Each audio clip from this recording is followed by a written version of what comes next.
What is up? Good day po sa inyo mga sir and ma'am. Good day po sa ating lahat. It's me, Range Master. For today's vlog po ay gusto ko lamang pong magbigay ng aking saloobin regarding po sa mga ginagawang video ng ating ibang mga 5 dyan na ang panatag daw po na posting ay ang bakanteng lote. Nagkakamali po kayo dyan mga sir.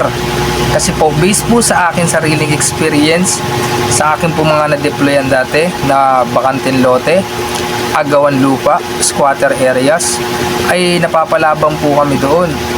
Umuulan ng mga bato, bote, at ginagapang din po kami, nagkakasakitan at tumahandong pa nga po minsan sa barilan.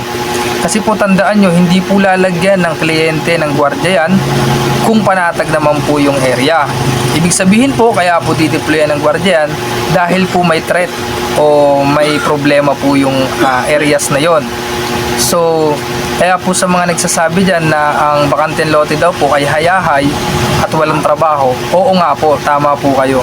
Pero ang bakanteng lote po ang isa sa mga pinaka-risky at delikadong posting ng security guard.